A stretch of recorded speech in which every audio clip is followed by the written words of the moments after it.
Sarah Martinez pulled her sleeve down for the third time that morning, trying to hide the colorful ink that decorated her right forearm. The coffee shop buzzed with the usual Monday morning rush, and she could feel eyes on her as she waited in line. At 26, she had learned to expect stares, but today felt different somehow. The tattoo was impossible to miss when visible, a vibrant phoenix rising from flames, its wings spread wide across her skin. But it wasn't the artistic beauty that drew attention. It was the story behind it that made people whisper and point when they thought she wasn't looking. 3 college girls behind her giggled softly, and Sarah caught fragments of their conversation. "Can you believe someone would actually tattoo that on themselves?" One whispered. "I heard it's supposed to mean something deep. But honestly, it just looks silly." Sarah's cheeks burned red. She had heard it all before. The tattoo had been the subject of countless jokes, snide comments, and puzzled looks since she got it 2 years ago. Most people didn't understand the meaning, and she had stopped trying to explain it to strangers. The barista, a young man with kind eyes, smiled at her when she reached the counter. "The usual?" he asked warmly. Sarah nodded gratefully. At least here, at Mike's coffee corner, she felt somewhat accepted. The staff had grown used to her daily visits, and never made her feel uncomfortable about her appearance. "One large coffee, black, with a shot of vanilla," Mike called out as he prepared her drink. Sarah appreciated that he remembered her order. In a world where she often felt like an outsider, small kindnesses meant everything. As she waited for her coffee, Sarah pulled out her phone to check the time. She worked as a graphic designer for a small advertising company downtown, and her boss had scheduled an important client meeting for 10 o'clock. The client was some kind of military contractor, and everyone at the office seemed nervous about making a good impression. The bell above the door chimed as more customers entered. Sarah glanced up and immediately noticed a group of men in military uniforms. They moved with purpose and confidence, their bearing unmistakably professional.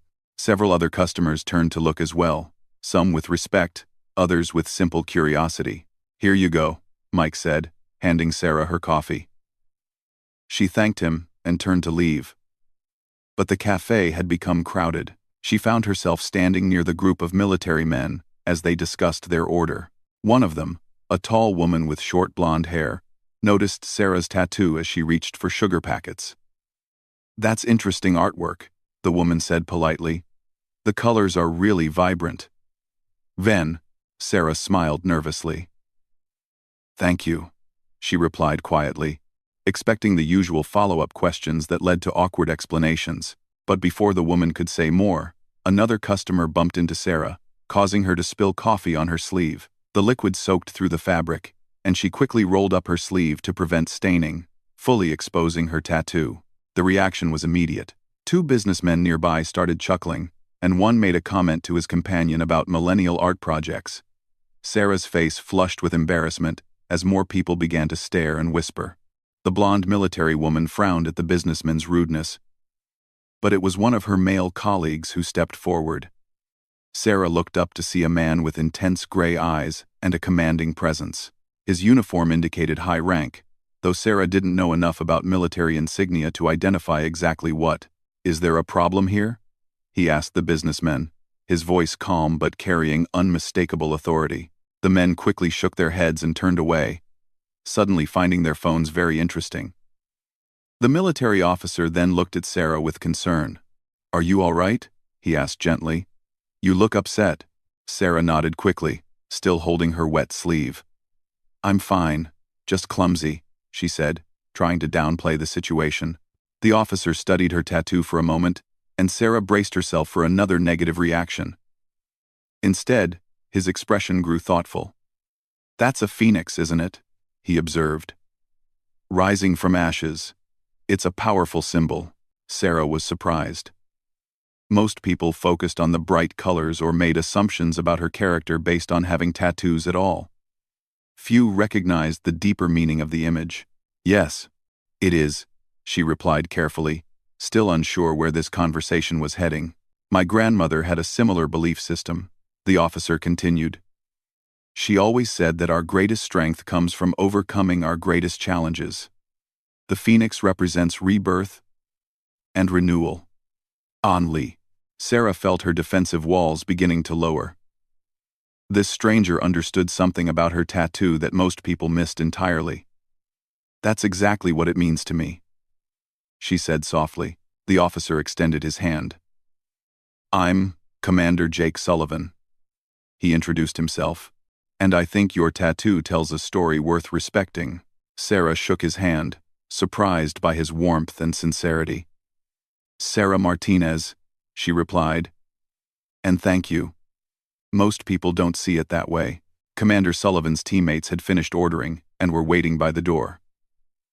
"We should go," the blonde woman called out. "The briefing starts in 20 minutes. "Of course," Jake replied. He turned back to Sarah. "It was nice meeting you, Sarah. Don't let ignorant people make you feel bad about your story. Wear it with pride." As the military group left the cafe, Sarah stood there holding her coffee cup, feeling something she hadn't experienced in a long time when it came to her tattoo validation. Commander Sullivan had looked at her art and seen strength instead of foolishness, meaning instead of impulse. She watched through the window as the group climbed into military vehicles. Jake Sullivan glanced back at the cafe once, before getting into a black SUV, and for a brief moment, their eyes met through the glass. Sarah touched her tattoo gently, remembering why she had gotten it in the first place. It wasn't for other people's approval or understanding. It was for her own journey of healing and growth. But having someone recognize that journey, especially someone who seemed as strong and accomplished as Commander Sullivan, meant more than she had expected. The rest of her day felt different somehow. The whispers and stares at work didn't bother her as much. When her colleague Jessica made her usual comment about that crazy tattoo, Sarah just smiled and continued working on her designs. But she couldn't stop thinking about the brief encounter at the coffee shop. Commander Sullivan had really looked at her and seen something worth respecting. In a world full of people who judged her appearance, he had recognized her strength. That evening, as Sarah sat in her small apartment working on freelance projects, she found herself wondering about the commander's story. What experiences had taught him to recognize the meaning behind symbols like hers? What challenges had he overcome in his own life? She had no way of knowing that their brief meeting would change everything, or that Commander Jake Sullivan was asking himself similar questions about the woman with the phoenix tattoo who had faced down judgment with quiet dignity. 3 days later, Sarah found herself back at Mike's coffee corner, ordering her usual morning drink. She had arrived earlier than normal, hoping to avoid the rush and the inevitable stares that came with it. The morning sun streamed through the large windows, creating a peaceful atmosphere in the nearly empty cafe. As Mike prepared her coffee, Sarah noticed a familiar figure sitting alone at a corner table. Commander Sullivan was reading what appeared to be official documents, a cup of black coffee cooling beside him. He wore civilian clothes, dark jeans, and a simple gray sweater, but his posture still radiated the same confidence and authority she had noticed before. Sarah debated whether to approach him.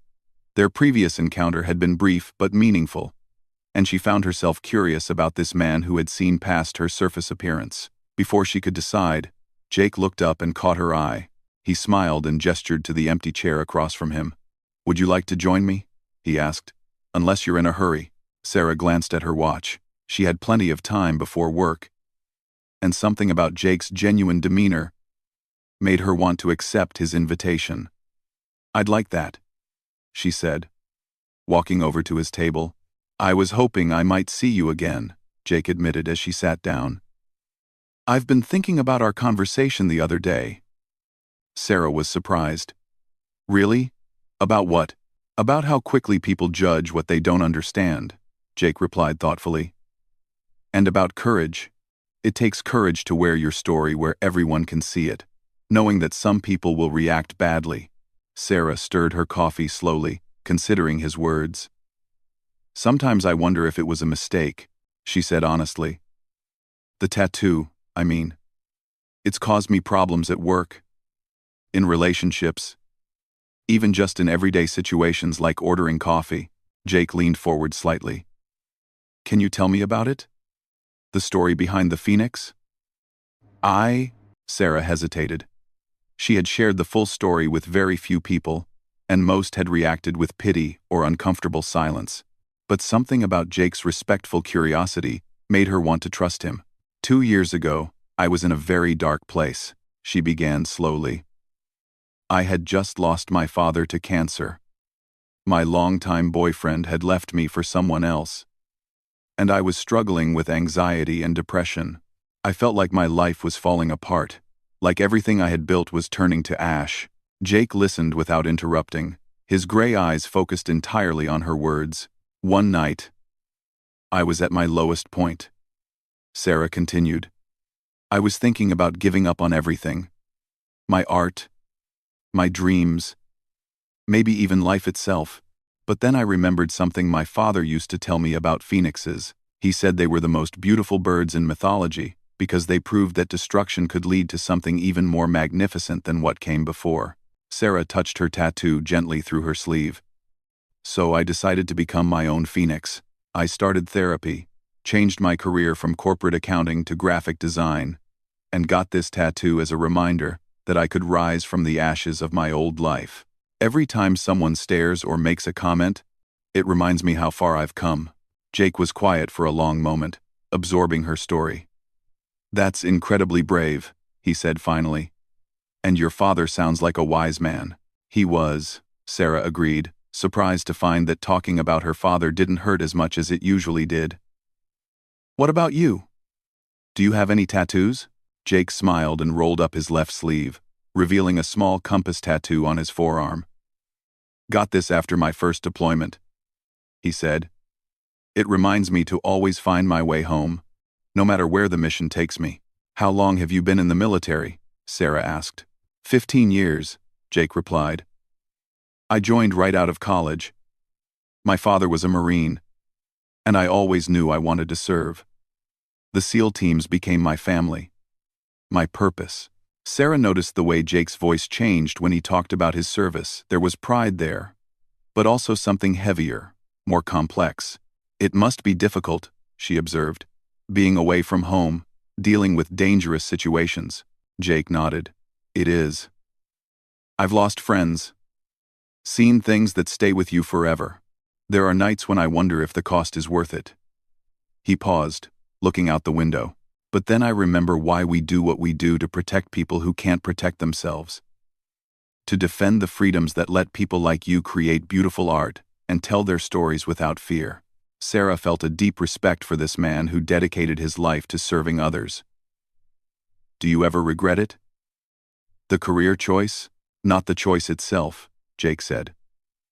But some of the sacrifices? Yes. I've missed birthdays, holidays, important moments with family and friends. I've had relationships end because I couldn't give them the time and attention they deserved.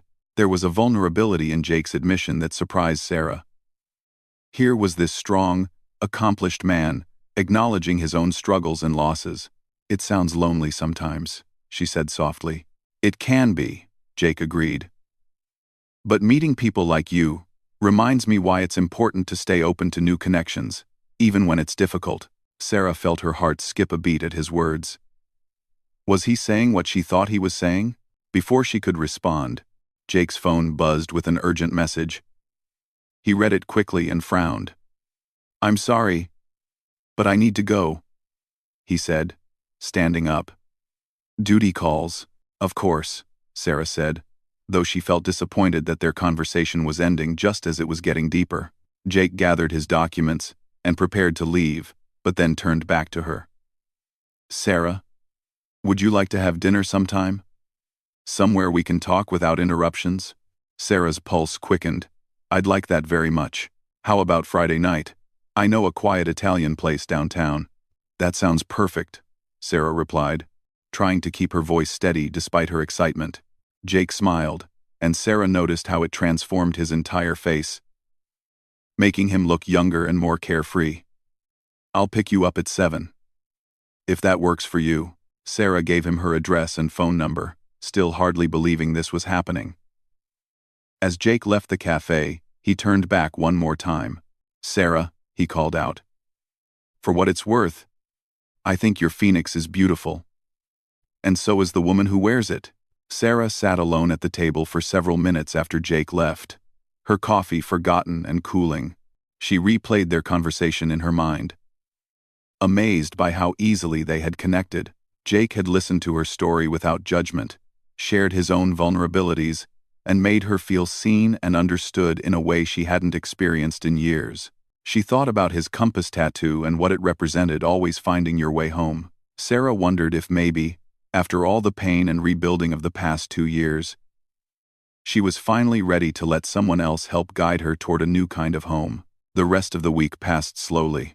Sarah found herself thinking about Jake constantly, his thoughtful questions, his genuine interest in her story, the way he had called her beautiful. She had been on dates since her ex-boyfriend left, but none of those men had made her feel the way Jake did with just one honest conversation. Friday evening arrived with unusual speed. Sarah spent an hour choosing her outfit, settling on a simple black dress that showed her tattoo without making it the focal point. She wanted to look nice but still be herself, the woman Jake had seemed to appreciate at the coffee shop. At exactly 7 o'clock, there was a knock at her door. Sarah opened it to find Jake standing there with a small bouquet of flowers, wearing dark slacks and a blue button-down shirt that brought out his eyes. "You look beautiful," he said simply, offering her the flowers. "Thank you," Sarah replied, accepting the bouquet. "These are lovely. Let me put them in water, and then we can go." As she arranged the flowers in a vase, Sarah caught a glimpse of herself in the hallway mirror. For the first time in a long time, she looked confident and happy. The woman in the reflection was someone who had survived tremendous pain and emerged stronger, someone worthy of respect and love. Jake waited patiently by the door, and when she joined him, he offered his arm.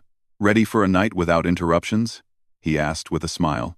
"More than ready," Sarah replied, taking his arm and stepping into what felt like the beginning of something extraordinary. The Italian restaurant Jake had chosen was everything he had promised: quiet, intimate, and filled with the warm glow of candlelight.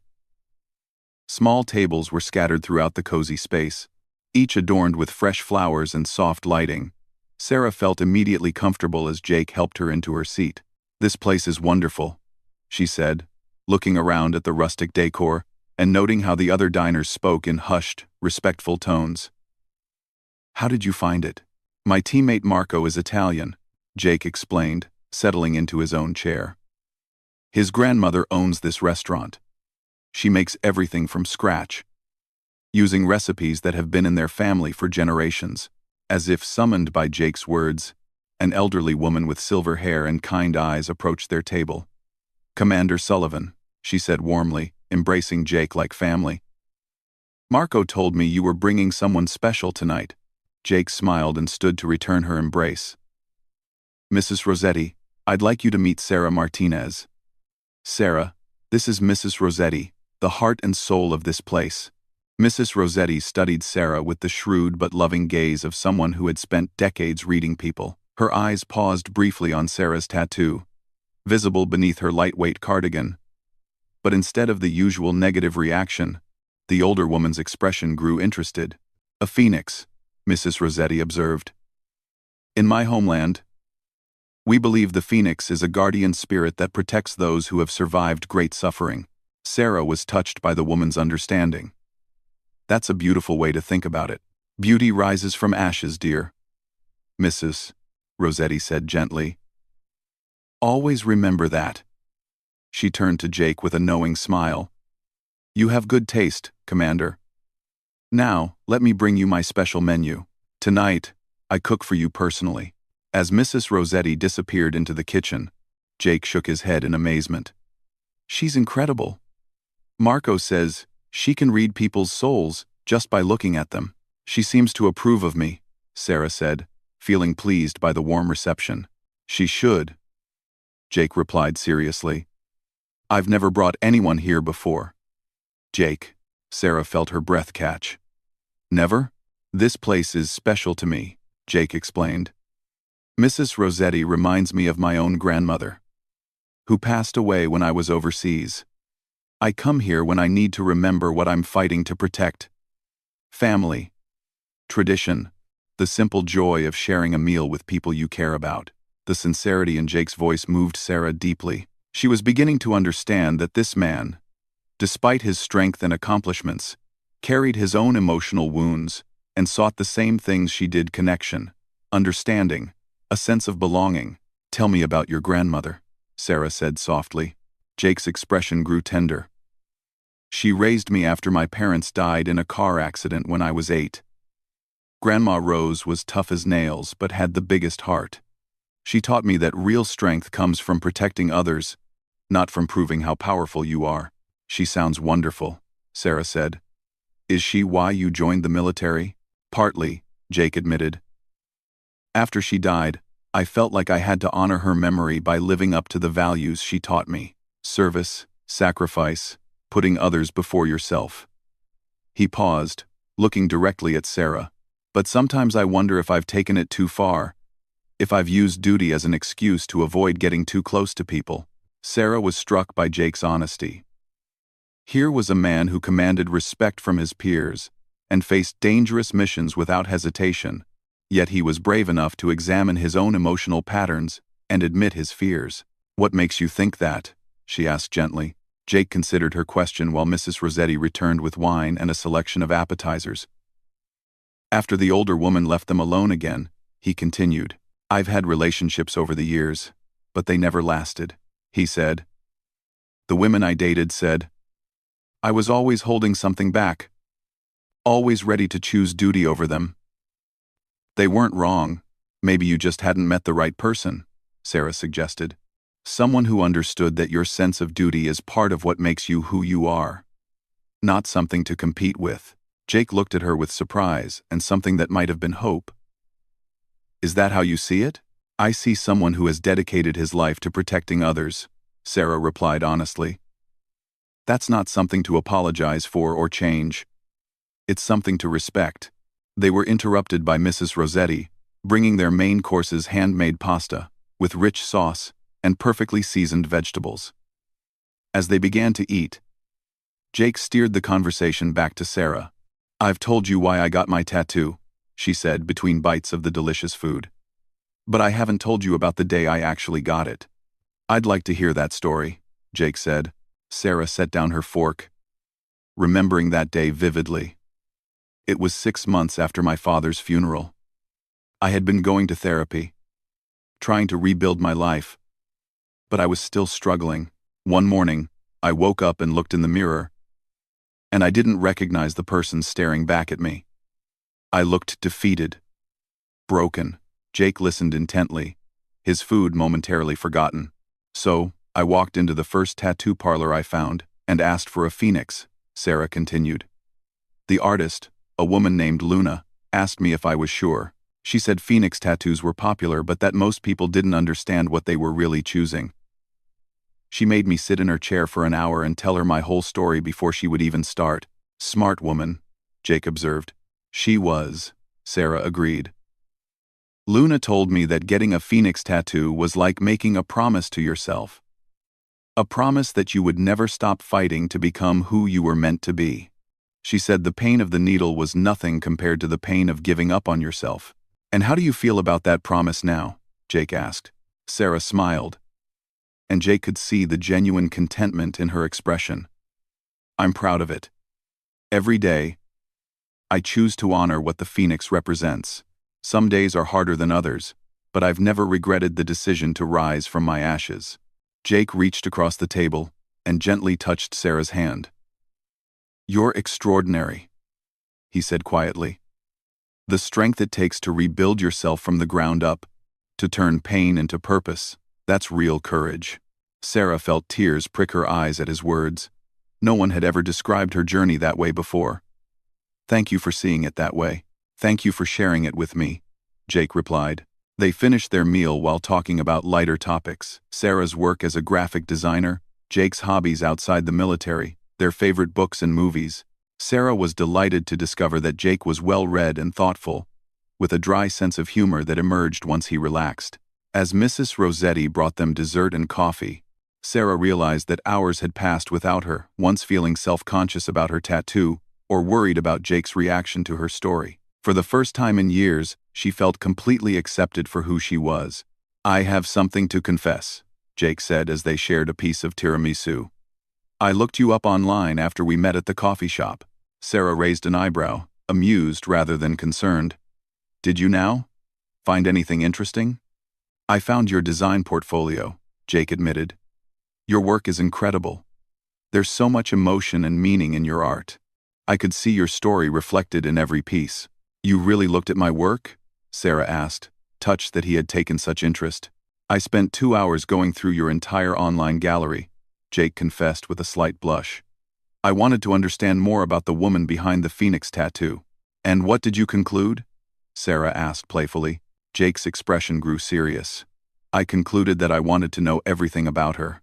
The sincerity in his voice made Sarah's heart race. She looked into his gray eyes and saw something she had never expected to find, a man who saw her completely and wasn't intimidated by her strength or her story. I'd like that too, she said softly. Getting to know everything about you, I mean. Jake smiled, and Sarah felt something shift between them. This wasn't just attraction or curiosity anymore. This was the beginning of something deeper, something that could change both of their lives. As they prepared to leave the restaurant, Mrs. Rossetti approached their table one final time. She placed a gentle hand on Sarah's shoulder and spoke quietly. My dear, I see great love in your future, she said with the confidence of someone who had witnessed many such beginnings. But remember, even phoenixes need safe places to land. Sarah looked at Jake, who was watching her with an expression of tender concern and growing affection. For the first time since her world had fallen apart 2 years ago, Sarah thought she might have found that safe place to land. 2 months had passed since that magical evening at Mrs. Rossetti's restaurant, and Sarah's life had transformed in ways she never could have imagined. Jake had become a constant, wonderful presence in her world. They met for coffee most mornings when he was in town, shared dinners several times a week, and spent weekends exploring the city together or simply enjoying each other's company. Sarah had never felt more comfortable with someone. Jake listened when she talked about her art, celebrated her small victories at work, and never made her feel like she needed to hide any part of herself. For his part, Jake seemed more relaxed and open than she suspected he had been in years. His teammates had even commented on the positive change in their commander. That Friday morning started like any other. Sarah arrived at Mike's coffee corner to find Jake already waiting at their usual table. But something was different. His posture was tense, his jaw set in a way she had learned meant he was processing difficult news. Good morning, Sarah said carefully as she approached with her coffee. Is everything all right? Jake looked up at her, and she could see the conflict in his gray eyes. We need to talk, he said quietly. Sarah's stomach dropped, but she sat down across from him, trying to prepare herself for whatever was coming. I got my orders yesterday, Jake said without preamble. Extended deployment. 6 months minimum. Possibly longer. We leave in 3 days. Sarah felt the world tilt slightly. They had talked about his job and the possibility of deployments, but the reality of it happening felt entirely different from the abstract concept they had discussed. Where? She asked, though she suspected he might not be able to tell her. I can't say exactly, Jake replied, confirming her suspicion. But it's dangerous.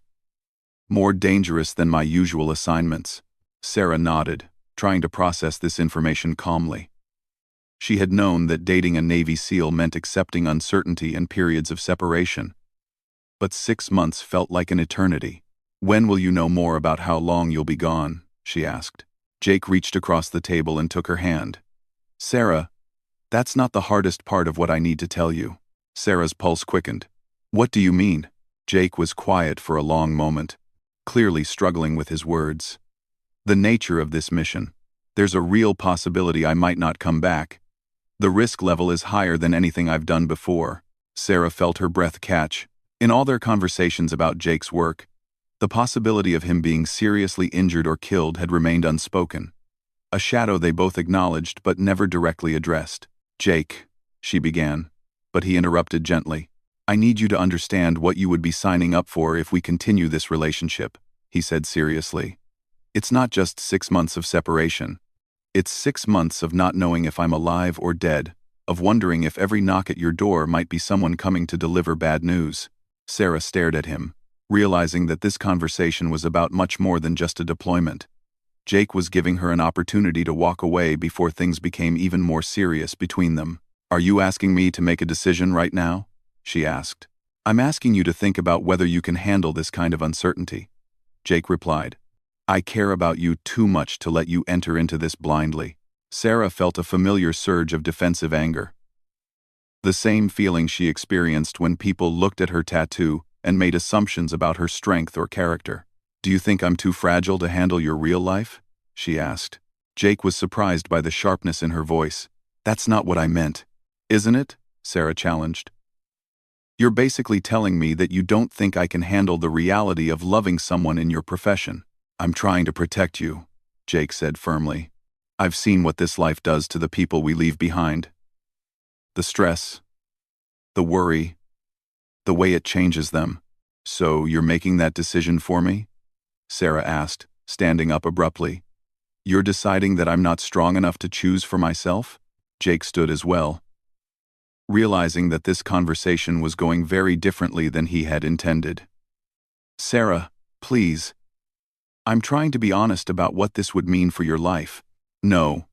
You're trying to push me away because you're scared, Sarah replied, her voice rising slightly. You're using this deployment as an excuse to end things between us before you get too attached. Other customers were beginning to stare, but Sarah was too upset to care. Do you know what this reminds me of? She continued. It reminds me of everyone who looks at my tattoo and decides they know what kind of person I am without bothering to find out the truth. Jake's expression shifted as he began to understand her perspective. Sarah, that's not. You look at me, and you see someone who needs to be protected from difficult realities. Sarah interrupted. But I've been through hell and come out stronger. I rebuilt my entire life from nothing. I don't need you to shield me from the fact that loving you might be complicated or scary. Sarah grabbed her purse and coffee cup, preparing to leave. When you figure out whether you want to be with someone who can handle your real life, let me know. But don't make that choice for me. She left Jake standing in the middle of the coffee shop, looking stunned and regretful. Sarah walked quickly to her car, her hands shaking with anger and hurt.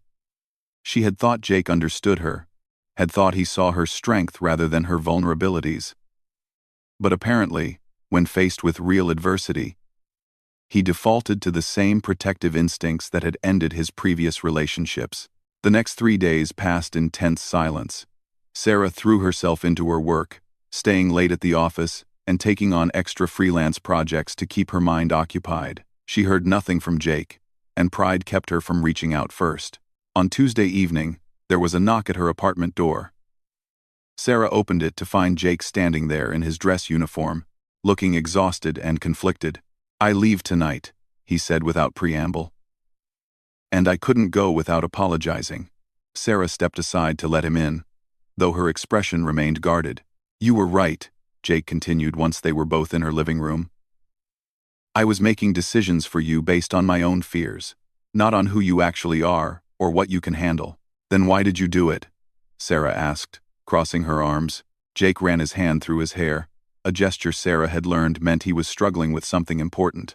Because every woman I've ever cared about has eventually been hurt by this life, and the thought of putting you through that, of watching this job slowly break down what we have together. He paused, looking directly at her. I thought it would be kinder to end things before we got in too deep. But that's not your decision to make, Sarah said firmly. You don't get to decide what I can or can't handle based on other people's experiences. I know that now, Jake replied. These past 3 days, thinking about leaving things like this between us, I realized I was doing exactly what you said. I was looking at you and seeing fragility instead of strength. Sarah felt her anger beginning to soften, but she wasn't ready to let him off the hook completely. Jake, I need you to understand something. I chose to get a phoenix tattoo because I promised myself I would never again let fear keep me from fighting for what matters to me. You matter to me. This relationship matters to me. Even knowing what it might cost you? Jake asked quietly. Especially knowing that, Sarah replied. Love always involves risk.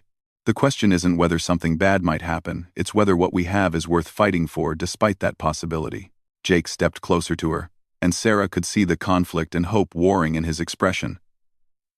What if I don't make it back? Sarah met his gaze steadily. Then I'll grieve you. And eventually I'll heal. And I'll be grateful for whatever time we had together. But I won't let the fear of losing you keep me from loving you while you're here. Jake reached out and gently traced the outline of Sarah's phoenix tattoo through her sleeve. How did I get so lucky as to find someone this brave? You didn't find me, Sarah corrected with a small smile. You saw me. There's a difference. Jake pulled her into his arms, holding her tightly. I'm sorry, he whispered. I'm sorry for not trusting your strength. And I'm sorry for trying to make this decision for both of us. Sarah leaned into his embrace, feeling the rightness of being in his arms again. I'm sorry too, she said softly. I'm sorry you have to go. And I'm sorry for how scared you must be about this mission. They held each other in silence for several minutes, both understanding that this might be their last moment together for months, or possibly forever. But instead of feeling tragic, the moment felt precious and real. I need to ask you something, Jake said finally. Will you wait for me? Sarah pulled back to look at him, and Jake saw in her eyes the same fierce determination that had carried her through her darkest times. I'll be here when you come home, she promised. And until then, I'll be living my life, pursuing my dreams, and growing stronger, because that's what phoenixes do. Jake kissed her then, pouring all of his love and fear and hope into that single moment of connection.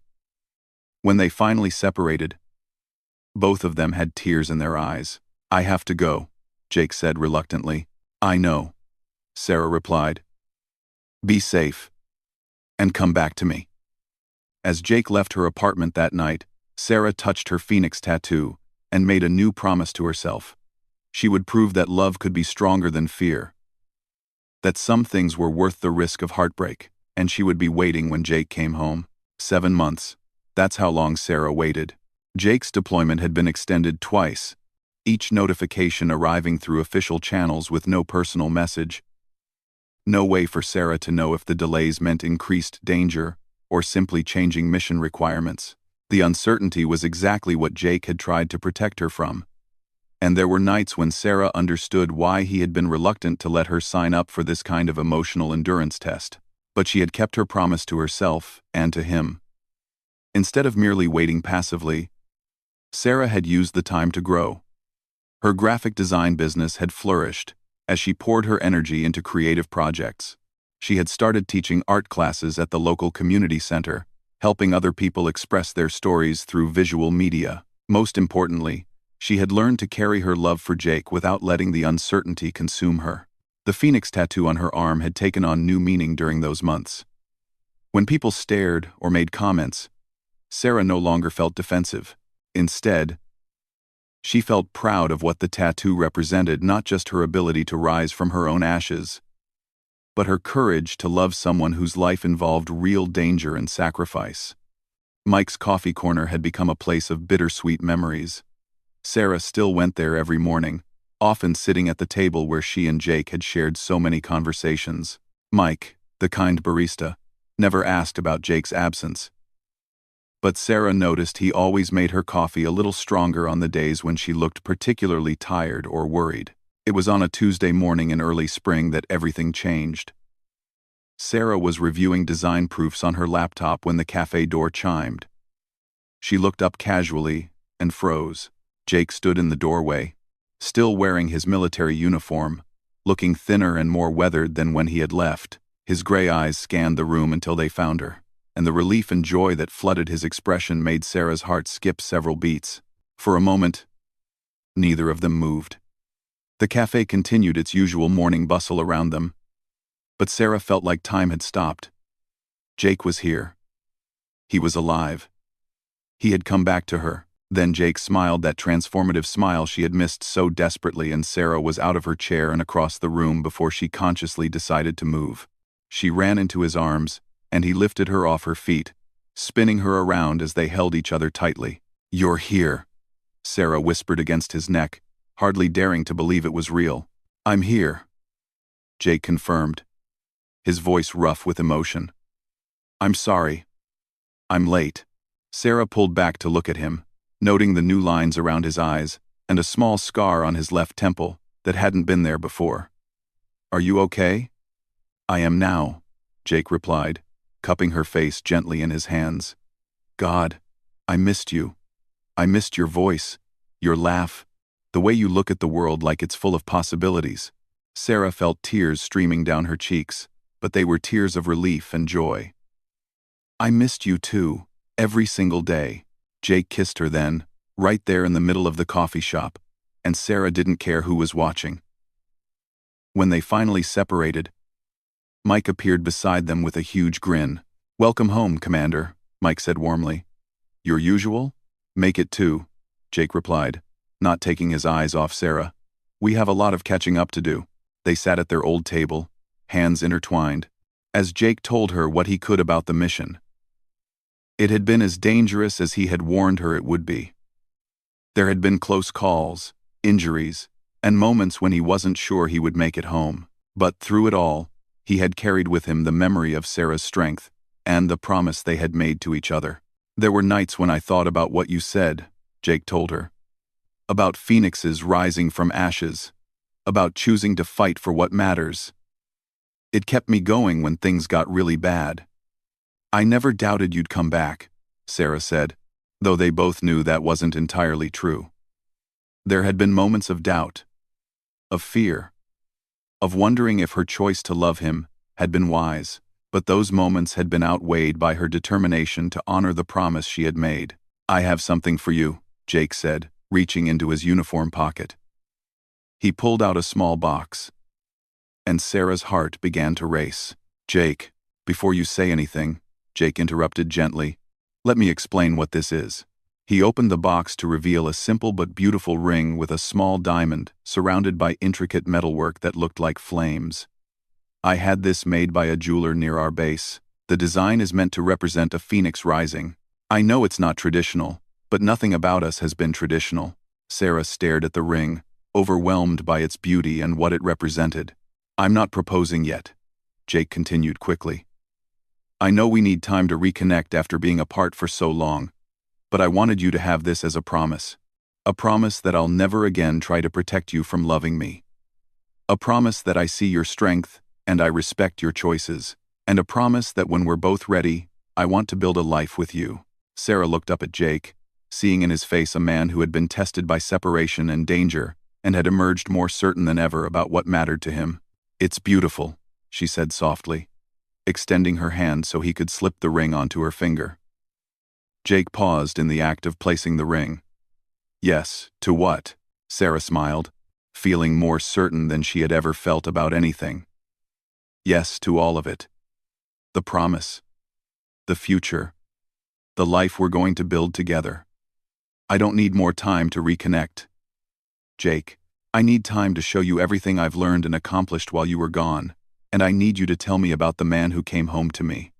But I already know that I want forever with you." Jake's hands shook slightly as he placed the ring on Sarah's finger. It fit perfectly, the flame-like metalwork catching the morning light streaming through the cafe windows. "Are you sure?" he asked, his voice filled with wonder. Sarah touched her phoenix tattoo with her free hand, thinking about the journey that had brought them both to this moment. "I've never been more sure of anything in my life."